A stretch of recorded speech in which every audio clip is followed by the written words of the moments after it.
What up, what up? It's your main man, actor, producer, Troy D. Williams. Hey, it's Cherry Johnson.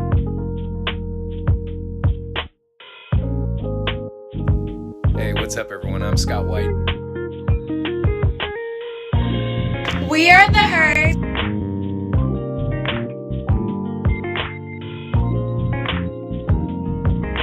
What's up, y'all? It's your girl, Natasha. Hey, what's up, y'all? This is B Slade.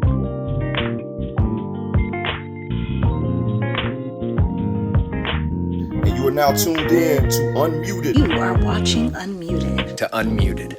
To Unmuted. And you're watching Unmuted. You're watching Unmuted. Keep it locked. Unmute yourself and speak your truth.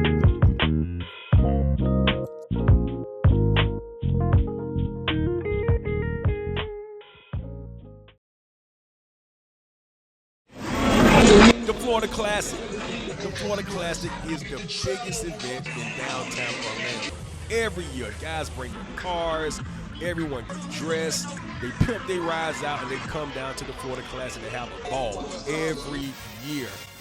Parents, students, aunties, uncles, family members, extended family members, they all come out to see their child perform in the band. And they be in the stands screaming, "Get it, Pookie! Get it, Pookie! Okay, Monifa. Oh, girl, y'all see her lashes? I bought them lashes." I mean, they out there getting it. And one of the baddest bands in the land is the FAMU Rattlers. Oh, God, please don't let somebody have a tag on their car from FAMU because they think they all that. But it's a battle, and it's an event that everybody enjoys, and it's so big, thousands and thousands of people attend it every year. So in 2002, there was a movie called Drumline featuring Nick Cannon and Zoe Launder. And it was one of the best movies of its time, and it was for the culture because everybody wanted to play drums at that time. Everybody wanted to be in the band, even girls. You know, some guys thought the girls couldn't do it, and they got challenged. They got messed with. But some girls are tough. Some girls will show you that they can get it. Some girls will show you that they're stronger than you. And some is going to show that they can really stump with the big dogs.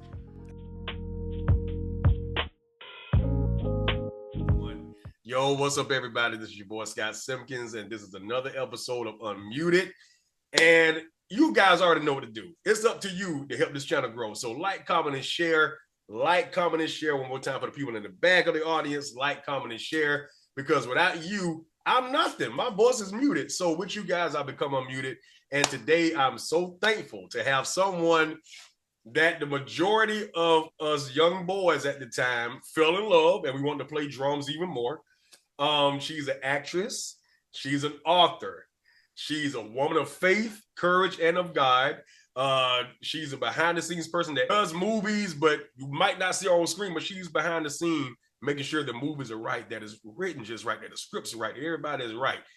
But today, she's on Unmuted with your boy, Scott Simpkins, and I have none other than the wonderful Miss Candace Carey. How are you?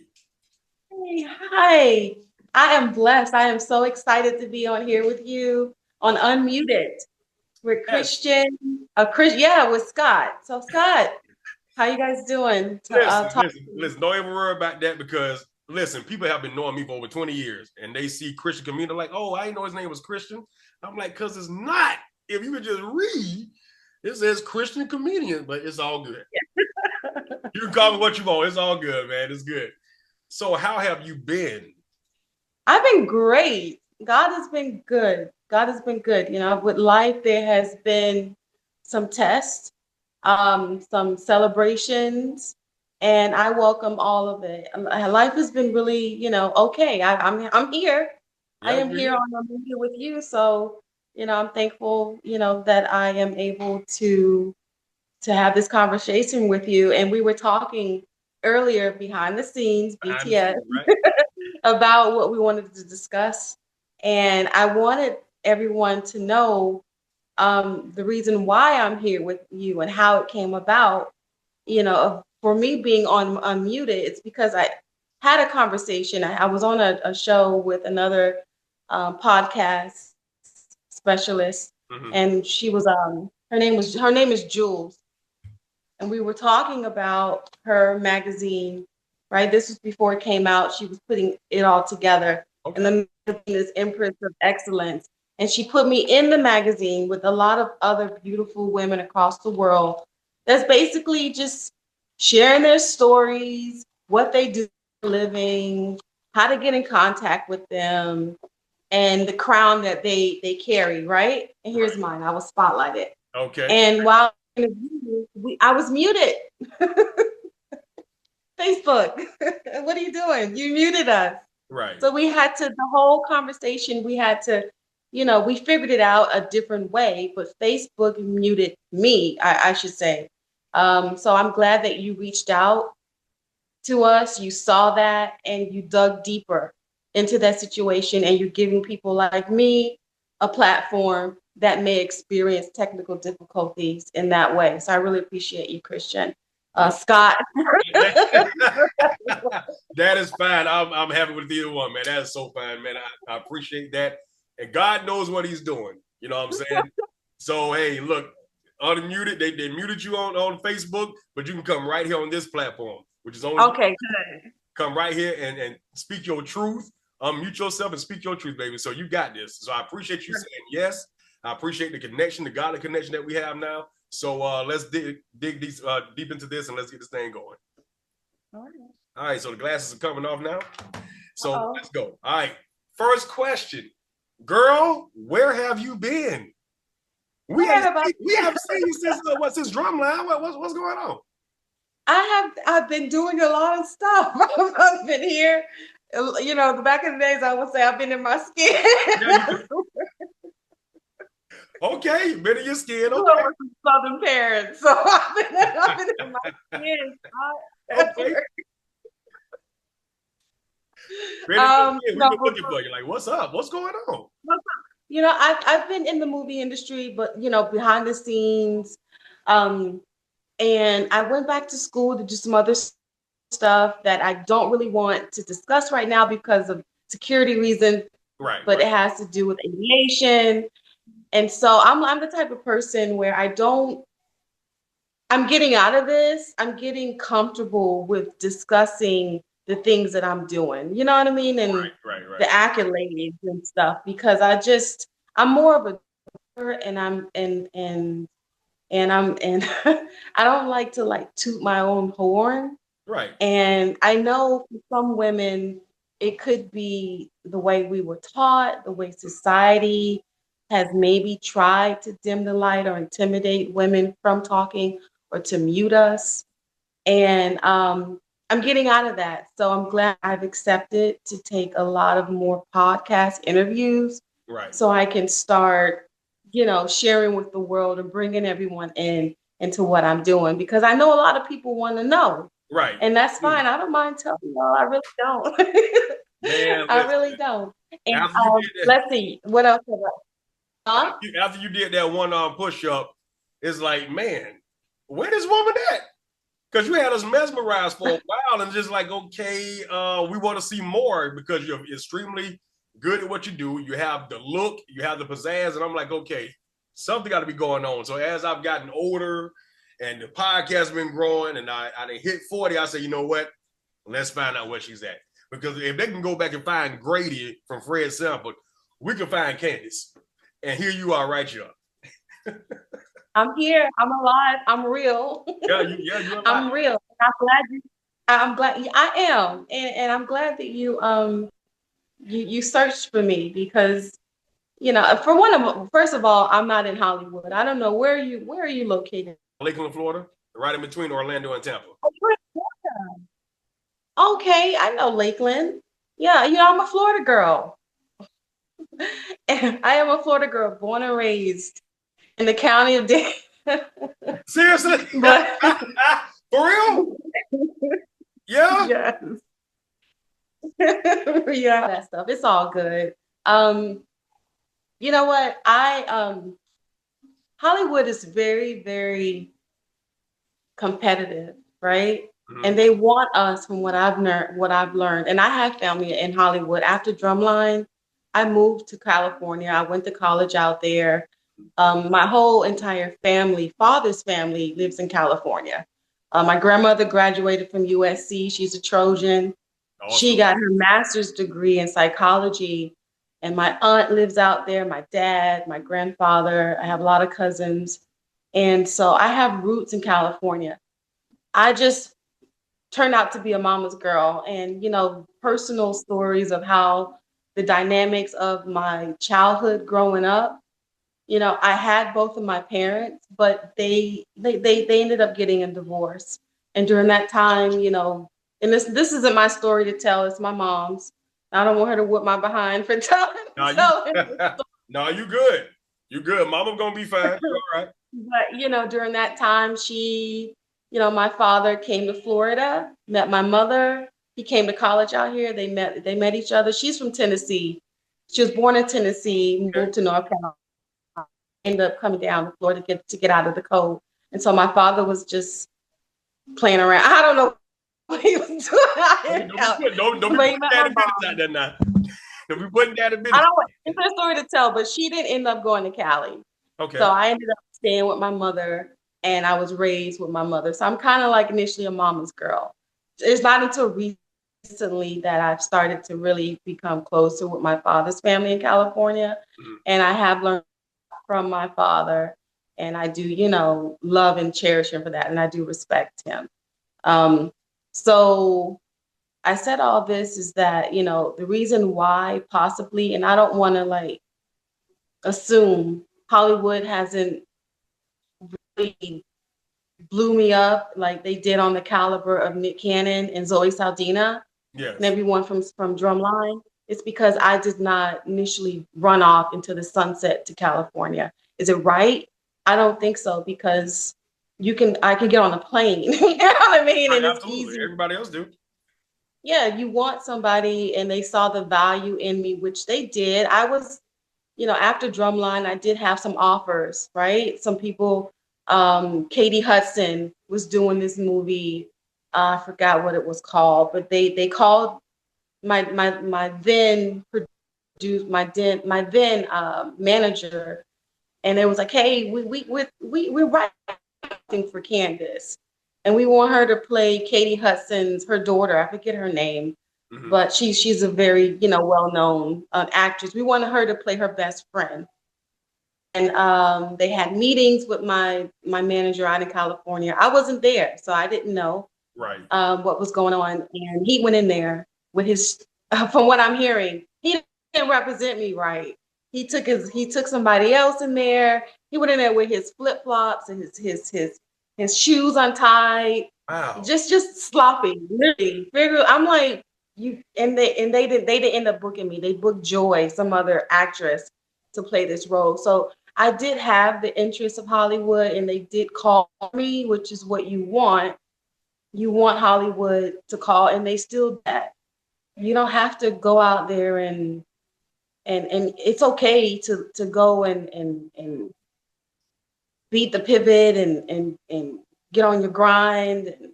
You got to live in your car. You can live in your car if you have to. All those stories, I've done that. I've lived in my car. It wasn't California, but it was in the pursuit of happiness, right? It was our God-given right that our Constitution, or God gave all of us, was this the liberty, and the pursuit of happiness, right? And it was some other constitutional amendment that America and this world has given all of us. And in that pursuit, I did, a few times I did live in my car, and it's just something that it was brief, and it's not something that, I tell everybody. I'm like, everybody wants to know my story. I'll tell my story once I book another movie and they pay me a couple $1 million. I'm not getting ready to tell y'all, Hey, Tyler Perry, I think I found you one, brother. Tyler Perry, if you find this, I think I found you one. All right, let's go. I know Tyler Perry, and I don't know if he sees this. You should tag him too.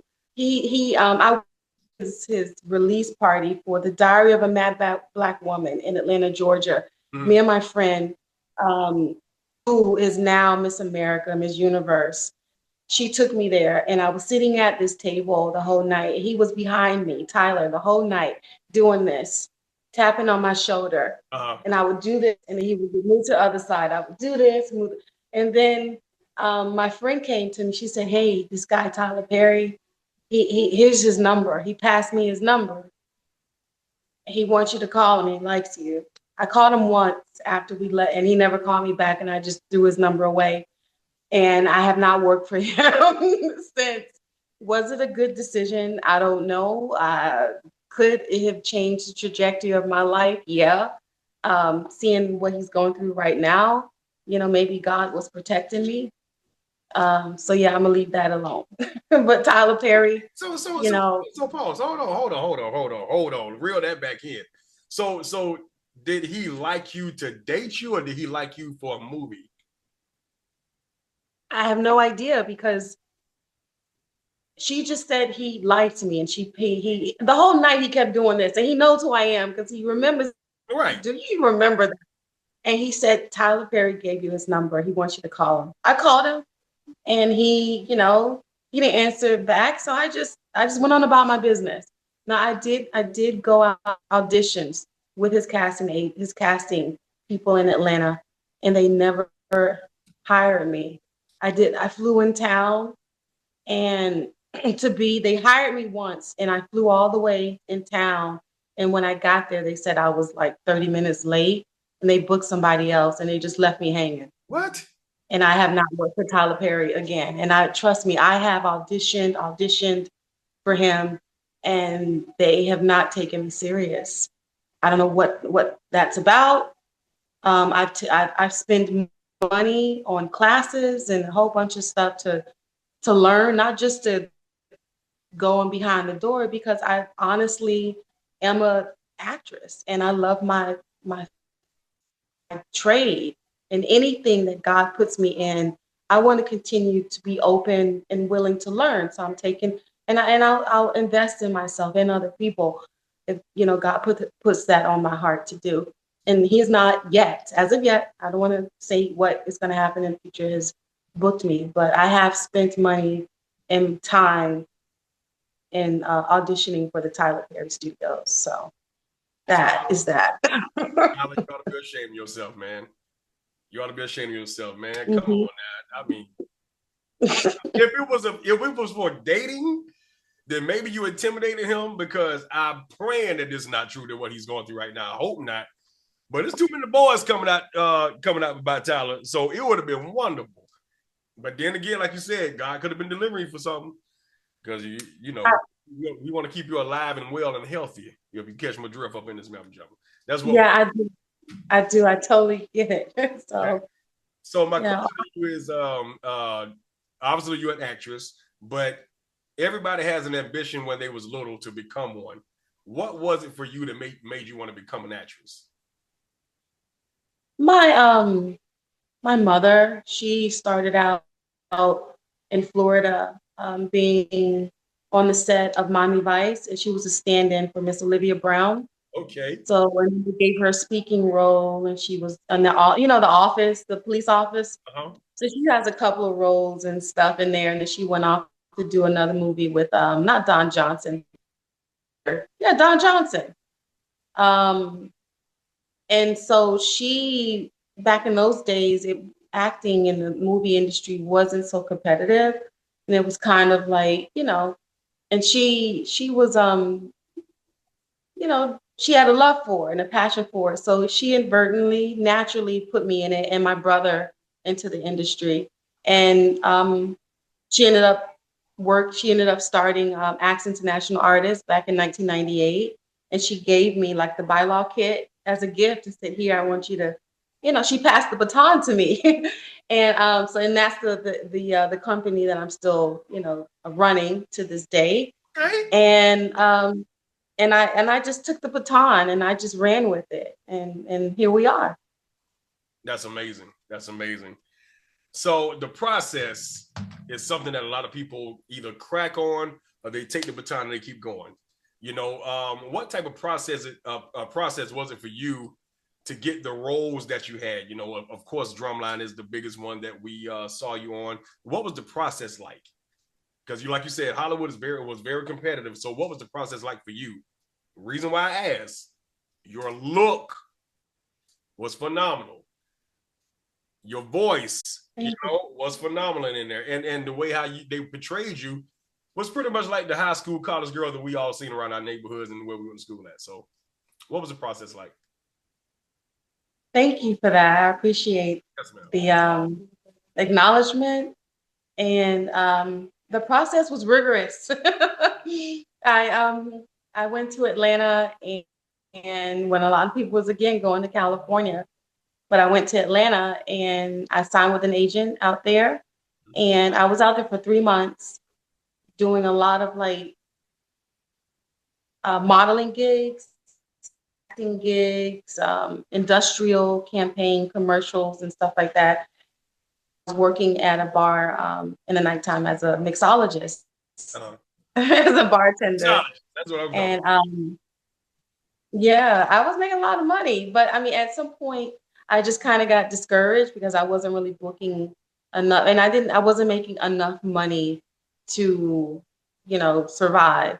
So I was in my car and I was literally on I-75 heading back home to Miami, and I got a call from my agent. He was like, Miss Kathy Hardigree, Atlanta Miles and Talent.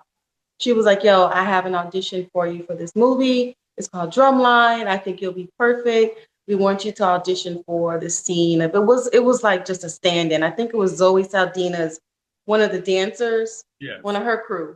So I was like, sure. So I turned the car around and I met with Charles Stones, the "What's up" guy. I met with him. Yeah. And I think Nick was in there. Wendy Finerman, who produced our movie and produced Forrest Gump and The Devil Wears Prada, she was in there. And I read for a scene and then I left, and then the casting director came out. She was like, you know what? They want you to read for this. And it was Deidre, and it was a bigger scene. And so I was like, okay, fine. And then I went back in, and they said, first of all, can you do push-ups? We want you to do some push-ups. And I was like, all right, push-ups, that's kind of weird, but sure. Right. And, funny enough, I was in my room.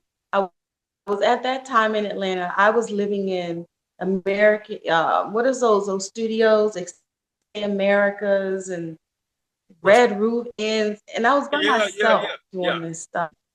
Yeah. But in those days, Scott, I was praying. I was a praying girl. And I remember getting up and I remember the Holy Spirit one day just took over my room.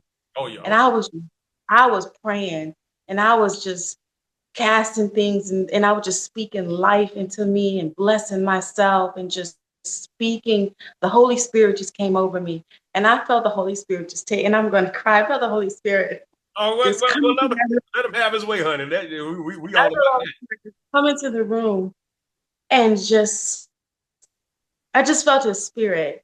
And from that day on, I got into a car accident the very next day into my BMW, really, really bad one. And which I still have some of the glass in my face from that car accident. Wow. But, I was God, that was, yeah. And, but to turn it back around, I was like doing push-ups in my room too at night. I was just in there working out. I had like a 10-pound dumbbell, and I would be in there working out, and I was just doing like 50, 100 push-ups. And I'm like, look at God. God was preparing me. Absolutely. For this very moment, huh? I say absolutely. Absolutely. And so he said, we want you to do push-ups. And I'm like, look at God. So I dropped down. I was like, sure, I do 100 push-ups every night in my room. And I did some push-ups, and they were just very impressed. And they was impressed with my acting too, but they saw that I also have some mobility and capability of doing some physical stuff. I got called back, and this happened 5 times. And when I'm thinking what happened, they'd be like, yeah, we like her, but let's call her back again. They would go out, yeah, we like her. And after they go out for dinner, let's call her back again. So I did that 5 times. And then one day my agent called me and said, hey, you got the role. And here I am. I didn't know how big the movie was going to be. I didn't know how much the budget was. I never knew of Nick until that day, Zoe Saldana.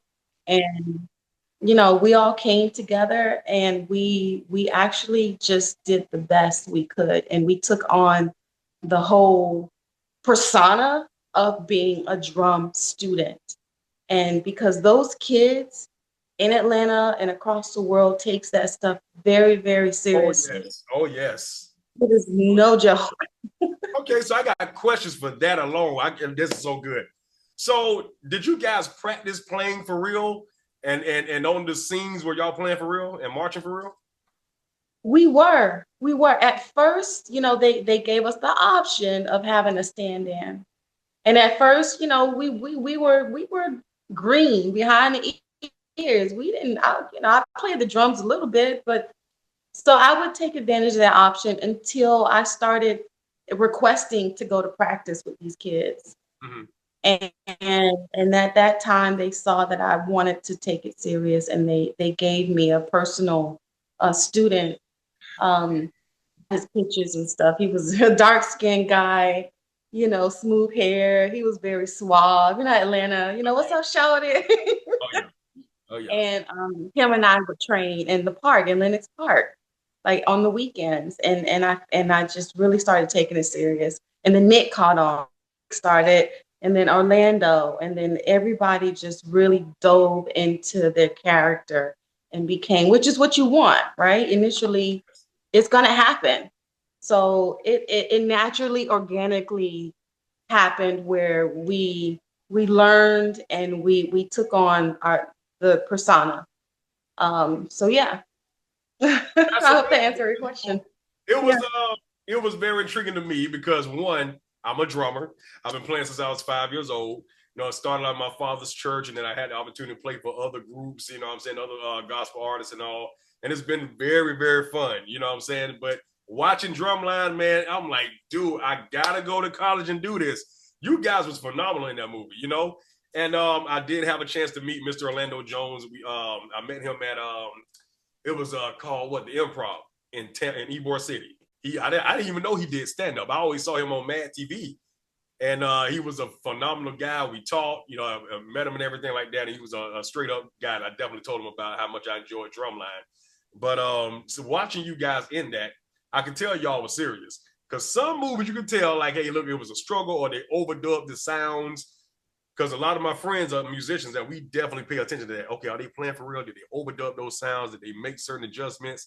So you guys was actually doing that for real. Yeah. All day. That's good. For real. So yeah. Everybody, why not push up for real? Yeah. Yes, I did. How did your body feel after all that? Carrying the drums and marching? Because I know that's like a workout. You know what? I was bruised. I had a lot of bruises. Yeah. I was sore and bruised. Right. Wow, that's crazy, man. Those are heavy machines. Sure. Look, my drum. What do you call those things again? The drum. The snares or the quads. I still have them. I still have, and those things. Let me tell you, Scott. They and I can bring them from the house. They were bent. That's how hard I was banging the heck out of those things. Those things are bent up, but I kept it because they're nostalgic. I still have my Letterman jacket. I still have a lot of stuff from that movie set, signed stuff from Nick, Zoe, the producers, which is priceless. So, and I'm looking forward. Listen, anybody out there that's watching, millions of people that's going to watch Unmuted and be on this show. Okay. Yes. Whoever is watching this, to the young girls and young men that are aspiring to be actors or doctors or a good parent, just know that don't give up. Keep God first, or some type of belief in something greater than yourself that is going to make you dive deeper into what it is about being given this life, this sacred life, because that is the only thing that's real out here, is human life and this earth. So, so believing in that, and I don't want to get spiritual about it, but if you just look outside at the trees, you look at the plants, you look at yourself, there has to be a higher creator. And that is the only thing that's real. So right now, and I want to pivot, and I do want to talk about pivoting because I am going out to Michigan State University, August the 6th through the 10th. It's for the Leadership Experience Tour. And we are going to be speaking to over 300, 400 students and professionals at Michigan State University on when is it? I know this is behind the scenes, but do you know when the tour is? Hold on a second. The 6th through the 10th. So I know the 6th and the 10th are traveling days, and the event is the 7th and the 8th or something like that. But whoever's following me, I'll have that stuff on my page and stuff periodically. But I'm gonna be discussing pivot and how to pivot. And when God is taking you somewhere, let's say, after the kids have gone to college for 4 years and you've taken this, you've studied how to practice law, you've studied how to be a physician, and you get out and the world has changed. What are you going to do? Right. Right? Because the only thing that is real in this life is the word of God. So things change.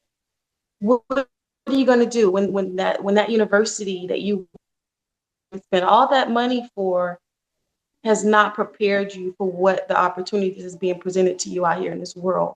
Come on, evangelist. How are you going to react? What do you calling me an evangelist? Come on, evangelist.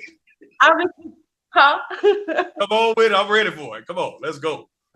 And I think a lot of people, a lot of universities need to start teaching our youth how to accept the pivot and how to do it with grace, how to know mental stability, how to keep your mental stability intact and not be so discouraged by the obstacles and the opportunities that are being presented to you in this world.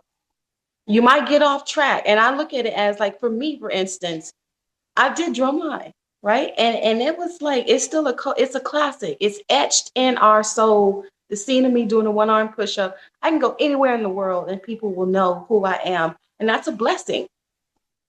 But did Hollywood do me right? No. You know what I mean? No, I'm not going to say they did, because like I said, we've been looking for you and everything, and like, okay, it got to be more. And then when we go and, go to the IMDb, like, man, come on. Now I know this girl has some more stuff going on. But like you said, the pivot, sometimes God will take you a different direction and say, okay, I allowed you to do that. Now I got something greater for you to do. It might not seem great to the viewers, but it's going to mean so much to your life because I'm going to bless you in this area here. And then you'll be able to do more than what you could have done actually being in Hollywood. So, hey, you're here right here on Unmuted. So that's big. And I appreciate it. Thank you. Yeah. Appreciate you too. So I want to ask you this, man, because you are a woman of faith, woman of God. Was it difficult with some of the roles that you did get offered because you was a Christian?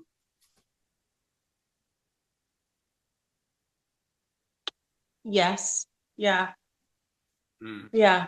But then, at the end of the day, that's interesting because that's the catalyst. Right. In a lot of my decisions. I got boxes of scripts and things that I could have taken, right? But I was kind of torn because I'm like, you know what? I need to act. I'm an actress. What am I doing here? If they want you to play, and this could be something else too, though, because I don't want to get into, I'm going to say it without saying it, but if they want me to play a prostitute, yeah. If that's all they give me, if they just want me to play some down out, African-American girl who, I could do that because I am. I know where you're going. Okay. So I can do that and because I'm an actress, because those stories are real. So those stories are valid and they are real, and I will do it and I can do it. But there were some things where I did have to fight, like, God, you know what? I don't know. I don't know, because I get convicted. Right. I do get convicted on things. So that is a great question. I am open to Christian film. Um, I would love to do a film about Esther or Queen Candace of Ethiopia. Right. Mhm. Right. Hire me for that. I can play Precious if you want me to, because those things are valid, and I think it can inspire and shine. You know, it's a lane for all that stuff because all stories need to be told, right? Absolutely. But it is, Scott. It can be at times like conflicting, but thank God for Jesus, Yeah, most definitely. Most right? definitely. I Yeah. can always Jesus. That's what Jesus came for. Absolutely, he did. I Yeah. can go and pray, God forgive me, and go right to the bank. You know what I mean? Hey, I'm trying to tell you. Hey, look, stand right there, hey, with that check in hand, that 3 mil. Hey, be like, hey, look, Lord, Yeah. pay my tithe now. I'm gonna pay my tithe, but Yeah, right. you know what I'm saying? Right. It's all right, and be just like Marvin Sapp. Close the doors. Close the Right. door. Close the doors of that church, bro. But check, that's crazy, man. But being a black woman in Hollywood, right? Like you said, you can play Precious, you can play these other roles because I know how the world sees black women, right? And then they take that and put it on screen. Why do Hollywood use black women? I think they're doing a little bit better now, but why do Hollywood use black women in the same capacity as the world sees them? Why does Hollywood use black women in the same capacity that this world does? I don't know. Why? It seems like it's winning. That's a good question. I mean, that's a good question. I guess because of money, uh, branding. That sucks to say, right? That really sucks to say because we're branded that way, and that's our lane. That's crazy. That's cold because out of all the successful black women that's in this world, you got bankers, you have school teachers, you have college professors, music directors, very well put together singers that are not on drugs, or if they were, they come off of and they have an incredible story to tell. But it's like the main thing is, hey, look, if we want you to be a hoe, then you're gonna be a hoe. We're gonna have you dressed like one, and that's the lane you're gonna be in. Show off everything, and we'll give you the moolah. You know. So it's like, why? There's so much more to black women than just that. I mean, God created not. Don't get me wrong. God created y'all bad. God created y'all different than He did in the other races. I'm just saying, because I mean, eating neck bones and grits and rice and all like that, it did something. But to put it on screen and say, look, hey, look, we're gonna make you guys millionaires if you take everything off and put it up there like this. It's like, how many movies can you really look at that they don't have our women just showing off everything just to make $1? It's kind of weird. Yeah.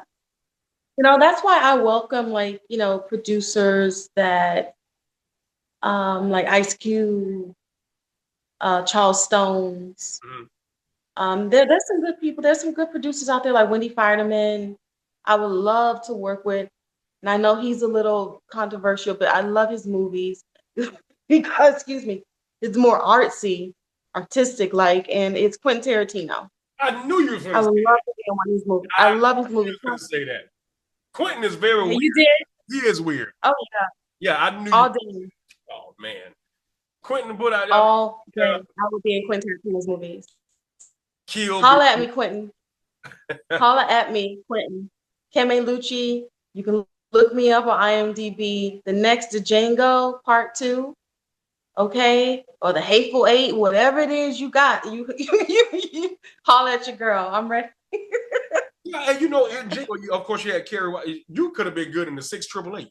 You would have been perfect for that role. Oh, you know what?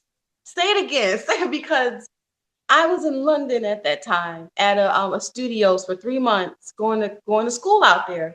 Mhm. And while I was in class, they told me because Netflix was actually in that same studio. They had me read for a scene. They didn't. It was untitled, by the way. It was untitled at that time. Mhm. And they said, we want you to, they gave me a bag, an army bag.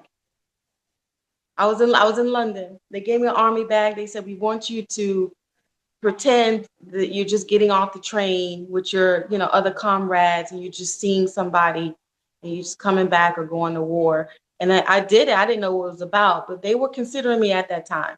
They really were. And so I think I think with me, I'm a free agent right now.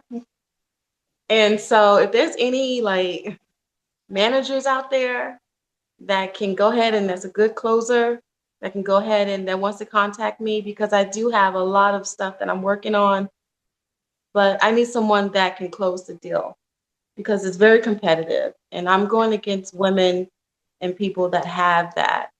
And I guess God will bring who that person is, male, female, that can go ahead and close these deals for me. You know what? You're absolutely right. And I pray that happens because you're still auditioning. It's just that somebody need to close a deal on it. So let me ask you this. Are you open to doing stage plays? Absolutely. Yeah. I love stage. Yeah. I love stage. I did the Little Black Dress. We did the Chitlin circuit. And our first opening was in Ohio, Cleveland. I was with Karen White, Tanisha Scott, couple of actors from Hollywood, and it was really fun. Like stage and theater is my heart. That's what I was really trained to do. Is theater. Yeah, I would definitely do theater for sure. I love it. You got Akiva McClam that's right here in Florida. We did one with him and my homeboy Dorian Wilson. Hey, Professor Ogilvy, my boy just turned what? My boy just turned 60. Yeah, that's my dude, Professor Ogilvy. Yeah, Dorian Wilson. And we did Professor Ogilvy. Yes. Yeah, that's my brother. Mr. Parker. That's the Parkers, right? Yeah. I love that. Yes, I love that show. Yeah, so we're getting ready to do it again. I'm gonna see something. I'm gonna put my little chips in the bag and see, can we hook you up? Be nice. It'll be nice. It'll be nice. God willing. God willing. God willing, most definitely. I'd love to be a part of it. So yeah, I appreciate that. Yeah. So okay. So what turned you on to Christ? Because this is the biggest thing that I want to know about you because you're a believer, and it's a lot of people that's in Hollywood, but you just don't know what they believe in. You had Monique come out and say she don't believe in God because God is so strict and he'll send you to hell and this, that, and the other. That just don't seem like something I want to be tied up with. So a lot of other things she said too. I'm not going to get into that, but whatever. But you have everybody talking about the universe and, we represent the universe and the universe this and the universe that. What turned you on to Jesus Christ, the true living King? Yeah. Jesus Christ, man, that's my Lord and Savior. Oh yeah. That's my homeboy. Homeboy. That is yeah, that's what's up. That's my confidant. Until God, brings my husband, right, into my life, then he is who I am committed to. So how?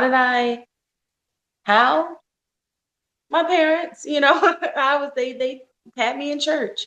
Me and my brother, they had us in church.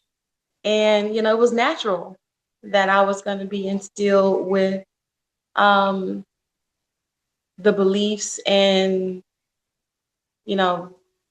my spirit, the spirit that they were cultivating. You got to start at a young age. And the Bible says what is it? You train your children the way they want. Train up a child in the way that they should go. And when they get old, they won't depart from it. That's true. Yeah. And I am an example of it. Absolutely. And I am so grateful for, having that type of leadership in my life, because it has really helped me get through some good times, help to cultivate some good times, and just to have peace and know that I am taken care of, and God is in control. And so I just kind of just release. I naturally am a releaser. Like I just let God take the wheel. And you know I love the fact that I am a kept woman. I like that. So yeah.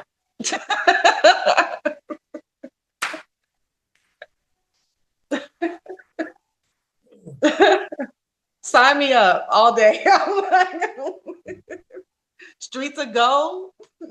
Are you kidding me? Man. Yeah.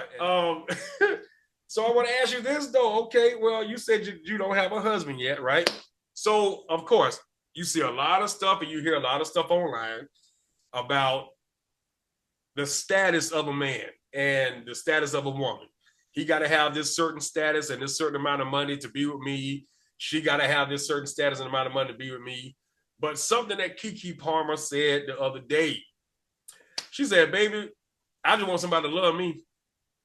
I got money. I don't need that. Nobody cares when a man finds his woman under a bridge. No, I live for Stedman, but you know that Stedman has for many decades been the butt of jokes. Yeah, because of gender rules. Yes. People feel like because she's Oprah Winfrey, who did y'all want her to be with? Barack Obama? That doesn't make sense, guys. I mean, I feel like that's the weird thing about powerful women, what we're left with. Mm-hmm. So I'm supposed to find love, but he's got to have a certain amount of money. And then, but at the same time, I got to still be like, guys, what's going on here? Why am I? Nobody cares when a man finds his woman under a bridge. No one cares. No one cares. And I frankly don't care if that's who you love. That's who you love. Why do we have to deal with that? Yes. That to me makes no sense. I ain't never look. My daddy told me a man needs to treat you right. Mm-hmm. He needs to handle and service you in whatever way you need service. Let me tell you one thing that Keke don't need: money. I just want a man to love, you know what I'm saying? And I was like, wow. She said, it's okay to be a Stedman. What are your thoughts on that? I mean, to each his own. To me, it's up to that particular like couple to kind of figure out what works. Right. And to just be fluid, just to be flexible. Mm-hmm. With things, be able to pivot. Do I want, necessarily a man to lead? Naturally, that's what he's going to do. So I would hope that he follows in his ability that God gave him. So I am, looking for a man that is keen in leadership abilities, someone that can lead. What does that look like? Taking care of the mortgage and all the bills. It could not. It just depends. I just like the idea. I want my man to be able to lead, even if it comes to the point where the financial roles are switched. He's leading that way too. Leading us in a different, dynamic in the household in that way. So in essence, he's still leading all the way around. I like to submit sometimes. I do like to be in control, but for the most part, I'm pretty much in control in, my business. Uh-huh. So when I'm not working and I'm not at my office, I naturally just like to just not even have to think about where I'm, I don't want to have to think about stuff. Does that sound weird? Hey, no, at least you're honest. You said you like to be in control sometimes. So at least you're honest. You said, I submit sometimes. So, hey, look, brothers, if you're out there, she submits sometimes. Let's just put that out. Sometimes. That, going to put that out there. Real big. Sometimes, But that's cool, though, because, I really think that we talked about it the other day on my last podcast about, going 50-50. This lady pastor has said, if you a man and you go 50-50 with your woman, you're not a real man or whatever. I'm like, man, come on, man. You got to be careful with certain things that you talk about like that in the pulpit. Because, it's a one-way street. You guys meet halfway on it or however, but You know, hey, look, it's a team. It's a team. You know, of course, hey, look, I'm definitely gonna lead. But hey, look, every now and then, hey, babe, can you bring me a box of nails so I can build this house? And that's perfectly okay, you know. But however, you know, we're gonna keep that. Mm-hmm. Yep. It's about love. In the end of the day, it's about love. So if we do it, you know, coming from that, you know, that perspective, then it's all good with me. Yeah, it's all good.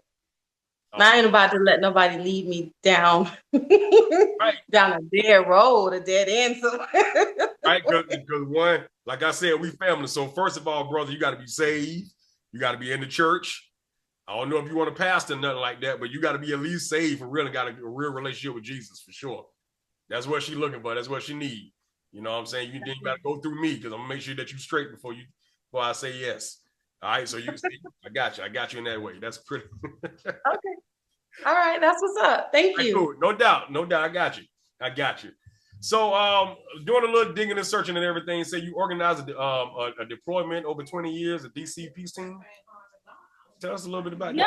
Yeah. Inadvertently, that's what I did. I'm a part of the DC Peace Team organization, and basically what we do is, or what they did, and what they do is they hold these classes, and they teach you how to de-escalate situations without using weapons, unarmed de-escalation tactics. And so at that time, I think the presidential election was coming up. And were we in the middle of a riot or something during that time with Trump? I think we were, because there was a lot of that going on. So I think there was an event going on, and it was at the Black Lives Matter Center. And so I just deployed some DC Peace Team members to go out there, to be in the crowd. We had on their yellow vests and, you know, on bicycles, just de-escalation tactics like, hey, I am not a threat. And they had a beautiful time. There was not any casualties and any fights. And it became a great experience where the DC Peace Team people, I wasn't there. I couldn't go at that time. But from what I heard back is that a lot of they met a lot of good people from the Black Lives Matter organization, because it was at that particular building. And so they created a lot of lasting connections and collaborations from that. So yeah, I think I had something to do with it, because I did make some phone calls. Yeah, you did. And also from that, he was also nominated for a Nobel Peace Prize in 2021. No, inadvertently, it was. I think because of that, because of the DC Peace Team being out there, and because of the optics of having the DC Peace Team with boots on the ground in the same vicinity of the Black Lives Matter Plaza and the organization, it inadvertently did have a positive effect on them being nominated for the Peace Team. Yeah. That's amazing. That's amazing. Well, congrats on that. I mean, first of all, even having the courage to even do it, because at that time, it was a weird time. It was a weird time because, I mean, all the riots that we had going on with George Floyd and, you know, other situations that was going on at that time. So many unarmed Black men was getting killed. And, of course, COVID was going on. We needed something like that. So kudos to you for doing it. Appreciate it, because I definitely would have done it. I didn't want to get beat up. And they're still having classes till this day. And I will send the link to you to put in the description box of our interview. So whoever's interested in attending some of these workshops on de-escalation tactics, and they want to take it further, or have the DC Peace Team organization come out on your show, or to hold a class at your organization or church, they'll do that. And so I think it'll be a good help to the lives of our community. So I'll definitely add it for sure. Cool. I got you. Appreciate that. All right. So after doing all that, of course, I became connected with a lot of different actresses and celebrities and all during COVID, because nobody was working. Everybody was at home trying to figure this thing out, and we actually needed each other to get through that. What was it like for you at that time? Because also I think right after that it was a writer's block. So how was that for you? I redirected my creativity doing podcasts during that time. Yeah. And so during that time, I was in the house and I was still traveling too, because I was in Chicago a lot helping with consulting and helping brand certain candidates that were running for state representative and state positions in Chicago. So company, United Collective Artists, which is a nonprofit company that is based out of Chicago. We do that. And it's a nonprofit, it's not a corporation. So there's that. So we're doing things, right when it comes to that. So I was in that. And then when I wasn't in Chicago working, I was in Florida, and I was working on grassroots productions. Yes. One was I had a show that I helped produce and co-host. It was called it was Justice Chicago with Clifton Pierce. He was an African American. He passed away because of COVID. Oh. God rest his soul. Clifton Pierce is a well-known alderman in Brownsville, Chicago, and everybody in Brownsville, Chicago, Illinois that are going to be watching this knows Clifton Pierce. And so him and I ended up collaborating on Justice Chicago. And so we did his radio show, and it brought out, everyone was calling in because there was nothing else to do. Absolutely. So that was a hit show. And then that naturally came out of that. Because, just like with you, right? With your Unmuted and your comedy events, a lot of times, all the time, basically, you get three or four different, collaborations come out of these different things. Right, so that's what happened. So it just continued to grow. And we worked on one of the candidates that I helped with their campaign. I said, well, listen, so I'm doing this. She said, is there anything initiative that you hold to your heart that you want to work on? I'll help you with that. And I said, yeah, reparations. I need my people to get reparations. Absolutely. And she was like, Muslim too, a Muslim woman. Mm-hmm. And she said, I got you. The Muslim community will support that. And they did. They came behind me. We did a show called Healing America, the reparations chapters. And we started in Illinois. And we interviewed Boris. He was a senator at the time. He's the one that took the seat of Obama's seat. Right. Boris Moore. He was a senator, and I have his contact information. He had something for reparations. So we went out and we spoke to senators. I spoke to Australia, the mayor of Australia, people in CARICOM. CARICOM is based in the West Indies. Yes. Network, and CARICOM got on board with Professor Sir Beckley Hickles. He is an advocate for reparations, and they have took the baton and reignited the reparations movement with, Barbados being liberated, CARICOM coming out and still, connecting with the United Nations. And so I did that work in my house. Not a big budget. I invested, but it wasn't a big budget. And at that time, what God meant for evil, we turned it around for something good. Absolutely. And so I was busy. I was busy during COVID. I mean, that's good. That's very good. Being honest. Yeah. And I mean, it was needed. It was very much needed, and it was a lot to get into. And a lot of people found a lot of stuff within themselves, what they could do. They was making masks. Some people learn how to cook for real because they have no other choice.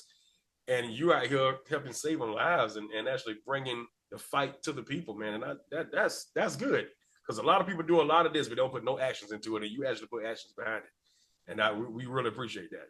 Bring it back, please. Bring it back. Bring it back?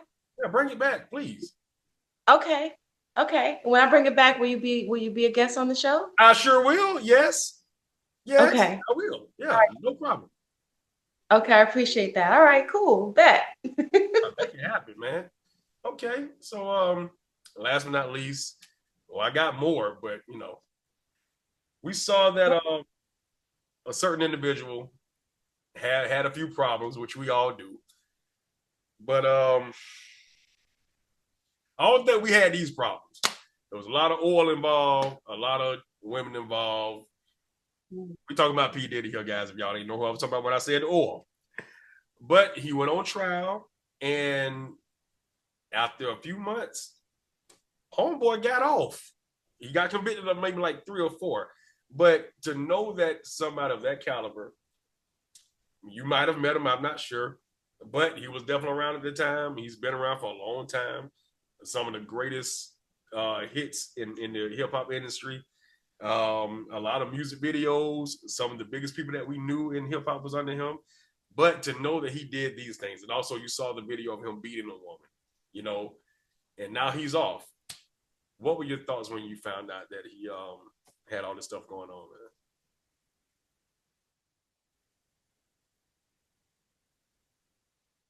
Crazy.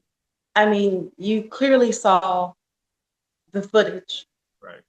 This guy beating on Cassie.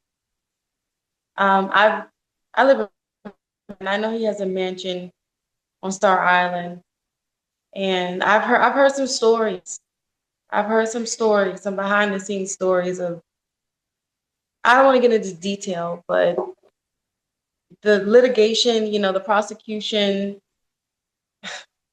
And look, I don't want to ruffle any feathers, and maybe I should. If it does, then fly, right? If I ruffle your feathers, then take flight.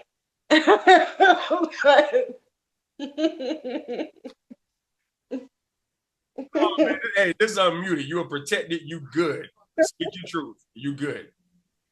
I just think that P. Diddy. I think America, when we're talking about branding, America is in the process of being rebranded. From our policies on what the forefathers created on our, a lot of stuff. So we're in the process of being branded. And that includes our culture. That includes people running around outside, acting a fool, in our streets. I get it. We're in America, and you got the right to freedom of speech. But I think we're in the process of rebranding that, and he just got caught up in it. If he would have toned his behavior down and not been throwing it in people's face, I think he still would have had to eventually be accountable for what he did, assaulting and battery on women, because that is a criminal offense. Right. And everybody knows that we are governed by laws.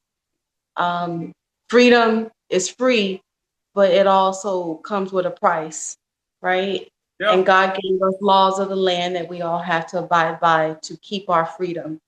And so, of course, he was going to be held liable for that. But all this other stuff that's coming out, all his deep, dark, unspoken closet stuff, I think if he just wasn't out there flaunting in people's face and poking the bear and kind of behaving as if he was untouchable, I don't think he would be in so much of a problem. Now, people said he did get off.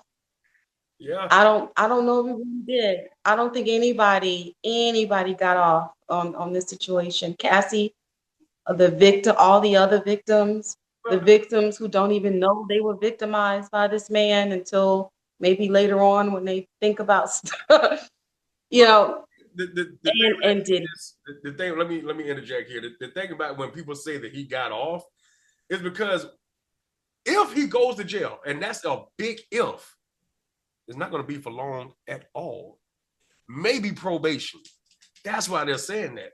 Because obviously, we saw what he did. Now, if you indulge in those certain type of parties, if you're an adult, you know exactly what you're doing, you know what type of parties there are.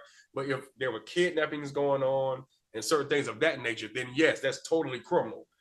But I mean, the trial over with now. That's it. It's like, hey, it was here. It was this big old thing about, you know, sex trafficking and all like that. But yeah, that's it. It's gone. I think he's still. He's gonna do time, Christian. You think so? Scott, comedian Scott Christian. He's definitely gonna do some more time. I think he's gonna sit. I think he's gonna get a letter when he thinks he's walking out that door from somebody telling him to turn back around and go sit some more. I don't think he's gonna be free. I don't think so. And it's a shame. No, because he made good music.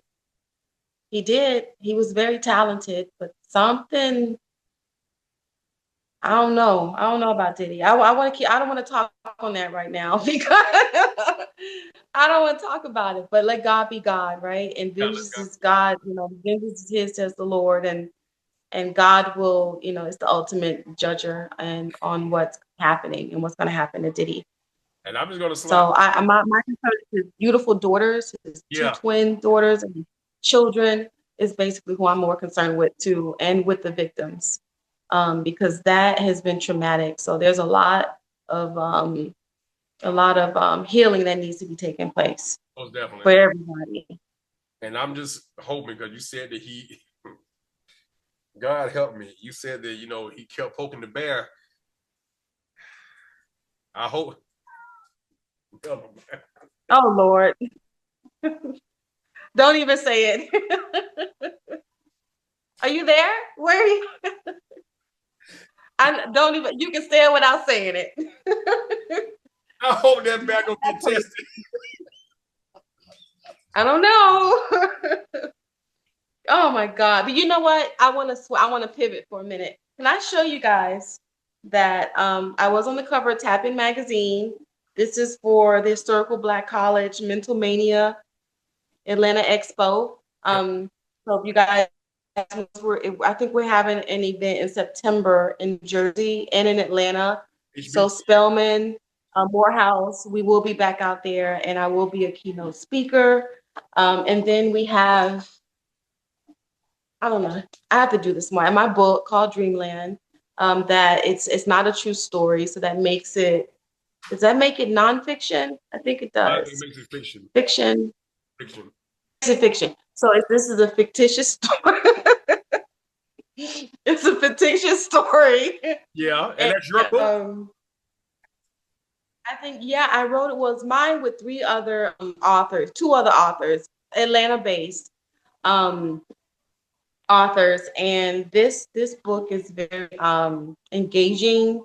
It is entertaining, and it will inspire you. So it covers the three components. So it's called Dreamland.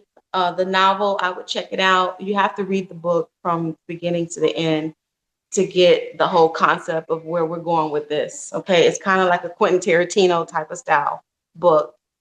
So you'll enjoy it. And if there's any suggestions you guys have, we are working on a sequel, another book, another novel, fictitious novel, and I hope you guys enjoy that too.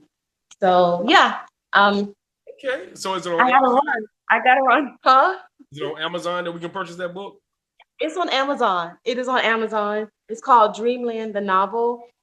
Please, it's kind of Quentin Tarantino like, but it does have a good ending. It has a I write everything so it can teach you something and engage you, entertaining. So it is not for children though.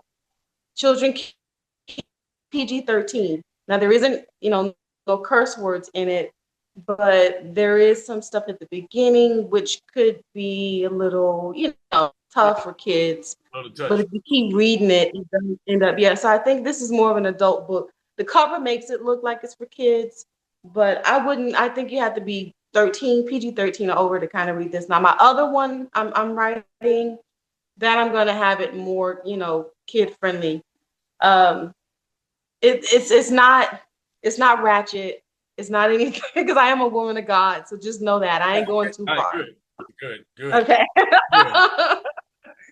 Yeah, less of that, man. So what would be your message to anyone that's in the industry that don't know their identity, that has been asked to do certain things that might be jeopardizing to their faith?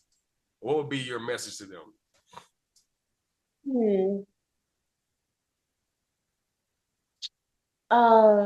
That's asked to do something that's jeopardizing to their faith.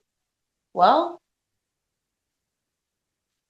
you just don't do it, You don't do it. I mean, you go lightly. Go lightly, go free, and God will bring something that an opportunity that aligns with your faith. And you just gotta, be patient and be willing to accept the pivot. That's it. And know that everything is gonna be okay. God will, provide for you in the meantime. There's plenty of jobs, side gigs and other jobs, you can take in the meantime. So don't just don't put yourself in a position where you're desperate. And so long as you're not desperate, you have a good supportive system, and you have a good foundation in God, you'll be okay. You'll be able to ride this out. And know that you got people like Candace, Carey that you can call up, United Collective Artists Agency. We're a nonprofit, and we do, help. And, so if you need to if you need some support, then you need to know that you're not alone, that you do have a community of people that have been there, that you can talk to, that care about you, and that will help lift you up in times of need. Because I've had that, and I have a strong community of people, just like the unmuted situation, which is why it was important that I told you guys how this whole thing came apart. God brought this because he saw that I was mistreated in another platform. You see how God brought unmuted opportunity? So that's how he works. And you just know it's real, and know that you do have brothers and sisters out here that will help and that will stand with you. Ooh, that is amazing. Thank you for that. You're welcome. So we will not disrespect Candace on here or anywhere else. So you're going to see us together. Watch. And it's going to be like, man, they've been knowing each other for 17 years. It's going to feel like that. You watch what I tell you, y'all. When we were coming up, you had all that. You had other shows on Nickelodeon, and you had other shows that we watched as teenagers growing up, right? And now they're coming out with a lot of, podcasts and documentaries on Netflix about how they was mistreated as children, as teenagers back then. How did you elude that, and did you see anything like that when you was in Hollywood? In the industry? No, I didn't. I did not. I didn't. I mean, no one ever mistreated me like that in Hollywood, because I didn't live in Hollywood. I was in Florida. I was down south in County of Dade with people like Trick Daddy and stuff. Yes, nobody gonna mess with me. Come on, Trick Daddy. Yeah, man. Woo. Boy, brothers, uncles, and stuff. People named Tick. Uncle named. Ain't nobody gonna mess and go too far with me. So I mean, God was shielding me from that. Yeah. So I definitely, my heart goes out again to anyone that has experienced that. And if you are experiencing anything like that that's going on, the SAG-AFTRA is really combating that with support and making sure stuff like that doesn't happen. And like I said, we are in a rebranding society and moment right now with everything. Everything is being rebranded. And I think in a good way. It's going to be rough. A lot of people are not going to like the change that's happening, but I think it's going to be for our good. Mm-hmm. Absolutely. And I want to see reparations, though. We got billions of dollars to shoot out, not shoot out, but to give to all these other initiative trillions of dollars. Absolutely. You got $13 trillion to give out reparations. You could have funded it a long time ago. I'm not trying to convince anyone about it because we're past that. It's now cutting the check. I'm gonna leave it with that. And call me and anybody who wants me to do a movie or the theater, call me because I'm willing, I'm excited, and I can definitely fit it to my schedule. You got to catch me now before my schedule gets really, really booked up. It's gonna blow up. It's gonna blow up. God got this. It's gonna blow up. It's gonna blow up. All right. Okay. Cool. And guys, and listen, this right here was the Candace Carey, and she still got it. She still got all of it, and you will see her on a screen, a movie theater near you. Y'all watch out, because she just might be on. You watch what God do in her life right now. Y'all just sit back. You're going to see it right here on Unmuted. It will manifest right here on Unmuted. You're going to see it right there on your TV, y'all. So please hit her up, follow her pages, like, comment, and subscribe to this YouTube channel. And I promise you, man, you won't regret it. This right here is Candace Carey, y'all. Please, this is Candace Carey. Y'all, we were looking for her, and she right here on Unmuted. Yeah, man. So appreciate you. All right, thank you.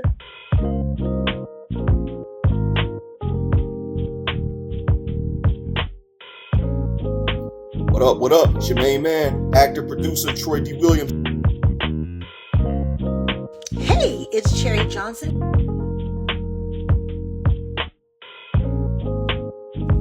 Hey, what's up, everyone? I'm Scott White. We are the herd.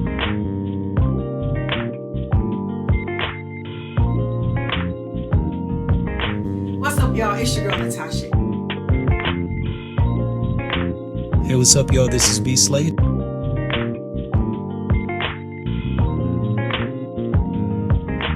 And you are now tuned in to Unmuted. You are watching Unmuted. To Unmuted.